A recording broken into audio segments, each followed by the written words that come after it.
Hello, this is part 2 of the first video on warfare, and I'm going to get into some more things because we need to really start to get ourselves together. This one is the children of disobedience, Ephesians 2 and 2, and I want to read Deuteronomy. It is Deuteronomy 18:10, and this is a powerful verse. It specifically lays out clear boundaries for the Israelites as they enter into the promised land. Here's how it reads. There shall not be found among you anyone that maketh his son or his daughter to pass through the fire, or that useth divination, or an observer of the times, or an enchanter or a witch. What it means is warning against adopting the spiritual practices of surrounding pagan nations. Here's a breakdown of the key prohibitions. Passing through the fire refers to child sacrifice, often associated with worship of the god Moloch, which was a horrific ritual which was condemned throughout the Old Testament. But as we see nowadays, they're still doing it. They've still been doing it. All of these governments, they have our birth certificates, our umbilical cords, our hands and feet prints. They are doing things. Don't think that they're not. And they have been practicing these things for a long time, along with other regular people. Divination is seeking hidden knowledge or predicting the future through supernatural means like omens, casting lots, like what they call it, tarot cards, psychics, mediums, necromancy, meaning speaking to the dead. We're not supposed to do that. Summoning spirits. What else is it? Even the signs, like the zodiac signs. Astrology, interpreting celestial events to predict outcomes. Enchanters, witches, sorcerers, magicians. Any type of practice, magical practices, spells, invoking spirits, activities considered deceptive and spiritually dangerous. And this is also when they talk about the ancestors, because a lot of people think that African and the Indian and all of that. No, those are spirits of the dead, of the devil. And also there are spirits like the fallen angels, the familiar spirits, the monitoring spirits I was talking about, the Anunnakis, the Nephilims, the ones that God destroyed during the time of Noah. So when we look at the South here in the U.S., they practice a lot of that. When we look at different countries, whether it's hoodoo, voodoo, Santeria, they practice these things. So we must understand. And in these countries, you see a lot that goes on. And it's a lot of poverty. It is a lot because the curse is upon the people. And this is what we do not understand. Why they are poverty stricken. They're full of all of these diseases, sicknesses. They're constantly tortured. They're, all these sacrifices and different things are happening to them. And this is why they practice all of these idols and idol worshiping and the altars and the covenants and the contracts that they worship and idolize. And they keep these things, the light of candles and all these different things that they do is rituals. And because of these things, God is displeased, and this is why they are of disobedience. This verse isn't just about ancient rituals, it's about spiritual integrity. God was calling his people to be distinct, to trust him rather than to turn to manipulative or occult practices for guidance. Even today, the principle remains relevant to be cautious of influences that pull us away from the truth, light, and love. If you're exploring more verses, if you're exploring things, right, that is not all this different spirituality. They have all these, the Wicca, all these different types of things that they have people doing, along with, like I was speaking about, the Divine Nine, which is the sororities and different things. These are all of occults. Please understand, they worship the gods and the goddess. These are different demons and demonic forces. Please understand that. So when we're getting into this is why these places are impoverished. They're cursed. They're full of sickness, poverty, and diseases. They're full of violence. They're full of drugs, addictions, adultery, families destroyed, all these type of things, because these fall up under the curses. And if you go into Deuteronomy and you read, you can read up on all of the curses. There are so many curses that come upon us from doing different things in our life, things that God told us specifically not to do. So what I would tell you to do is pray, repent, fast to get rid of these bloodlines, but more than anything, you have to give your life and turn it over to God. And you have to stop with all of these practices and get rid of all of the things that are associated with it. Because remember, they do sexual abuse with these things. This is where you get the molestation, the incest. You get all of these evil, demonic things, sadomasochism, all these type of things that they do. When you look at the world and you look at what Diddy had going on and all these different things, this is what this is all about. When you look at all these other countries that practice these type of things, Haiti, when you look and you see that God has destroyed, had natural disasters, different things go on in these places because of these type of things.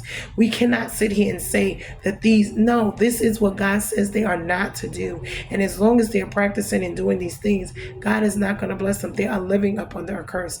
And we have to pay attention to know if we're living under curses or not, blessings or curses, because sometimes we can think we're living a blessed life. In all actuality, we're not. The devil will allow you to think that because certain things are going well in your life that you are blessed. But in all actuality, that is not the case. The devil does not go after people who he already has. He goes after people who are threats to him and who are in opposition of him. So if your life seems to be a cakewalk and everything's so rosy, you might want to take a look at that. Research, like I said, be careful who you associate yourself with. You don't know who these people, places, and things are. They have objects that are cursed. They have places that are cursed. All of these different things, you have to understand. These things are very important because these people would tie themselves to. They love to go after God's people. They love to marry them so they can destroy them. All these type of things. You don't know what they have going on. You don't know what curses they come along with. You sleep with them. You get soul ties with them. You come part of them in their curses. You marry yourself entwined into them. Please understand. You have to pay attention. You befriend them. If you're not befriending them and they're doing all of these things, understand, because whatever you see, people lighting candles, they have these bees, they're doing all of this. That is what that is about. It is all about the spiritualism. But the spiritualism that they have, is it, when they say God and they're worshiping God, is it the God you worship or is it another God? Because see, this is the deceit. They don't tell you what they're doing. You don't know. And the devil doesn't even tell them all of what they're doing. He gives them bits and pieces and allows them to think that they're doing one thing when in all actuality, they're doing a whole nother thing. And this is the whole point about deceit. He comes to steal, kill, and destroy, and he loves to lie to get you to do whatever it is that he wants you to do. So we're going to go into this. This is going to be part 2. And God's word and his law, he outlaws communication with the dead, necromancy, magic, witchcraft, sorcery, summoning spirits, especially of the dead, whether they're dead or not.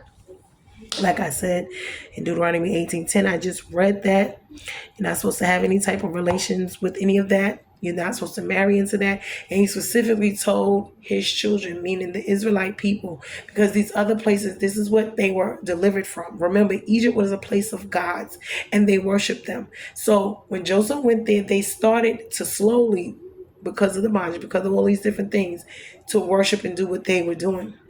And remember, in the beginning, Abraham, his father, was a part of that too. They were doing different things too.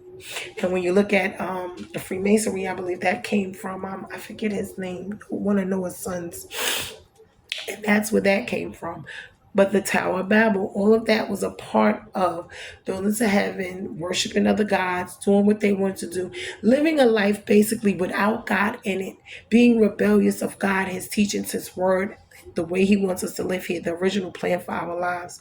This is what this is all about. And the devil has always been opposite, in opposition of us having the life that God originally had for us, because it was a blessed life. It was not a cursed life. The original plan in the Garden of Eden, the original Adam and Eve, what they were there, put there to do and live, was not what we have now. And this is why he is so forceful and so fighting against us. Why? Because he doesn't want that for us. Christ went to the cross and he gave it back to us, but we still have to live it out here. And this is what we have to do. We have to take up our cross and we have to walk in it. We have to fight and battle for it until he returns. And this is what all this is about. But they're not preaching and teaching these things to us. They're preaching and teaching prosperity. Many are falling, many are dying. Because if you're not a part of God's kingdom, whether you know it or not, willingly or unwillingly, you're serving the devil. Whatever it is. So we must understand this. They were talking about trees, because I know there was a lot of talk about trees, and they were talking about trees in the Garden of Eden. God always talk about trees. He always talk about different things, and Jesus was one of them. They talked about the olive tree, the fig tree that was cursed for not bearing fruit. They were supposed to bear it and bear it in its time, and he cursed it to never bear fruit. Why? Because if you're there and we all have purpose and assignments, whether it's a tree, whether it's a bird, whatever their assignment, a bee to make pollen, to everything's supposed to be working, doing something, and it's supposed to be working in accordance to the original plan that God has set out for us. Why? Because although they argue and say all this about science and everything else, they can't figure out none of this stuff. They cannot, and they need help. And whatever it is that they're getting, a lot of this information that they're getting it from is not from God. Especially these evil, wicked ones that are using this stuff against us. We must be paying attention. So now, we're talking about trees and God and the family trees. Remember, there's a family tree for all of us. And depending on where we are in life, it could be one in hell and one here. Remember, there's bodies. We have our souls in our bodies. There's one here and there's one in the spiritual realm. Where that is, either heaven or hell, and whatever is controlling you is what you're gonna go into when your soul leaves here and your soul leaves this body. It's gonna go into that one, wherever that is. If it's in heaven, then you'll get your heavenly body. If it's in hell, you're gonna get your hell body. So when we look at the lineage and they're reciting, because there's rituals, these people like to recite lineage, and a lot of these, you see it in the sororities, you see it in these different types of things, the Freemasons, the bones, skull and bones, all those type of things. They recite all this lineage for a reason. It's because of the family tree and the bloodline.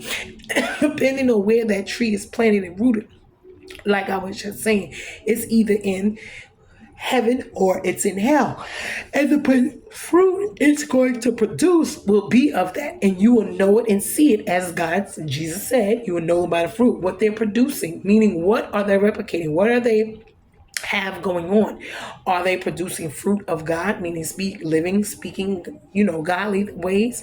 Or are they producing fruit of hell and of the devil and living and working in those ways? So it's either one or the other. And you're going to bear whatever fruit that you are planting. But we must understand also, trees had a lot to do with the rituals, because they would take your DNA to do rituals, whether it's your fingernails, with your eyebrows, your eyelashes, your blood, your mucus, your sputum, whatever it is, when they're, servicing you to these evil, wicked ones for powers and ancestry, whatever the rituals, whether you knew it or not, then this is what was going on. And a lot of us need to trace our roots, because a lot of us have that in our bloodlines, and we don't even know it's a part of our family tree. And it is screaming why in our lives that it's there, but we do not see why, because we do not understand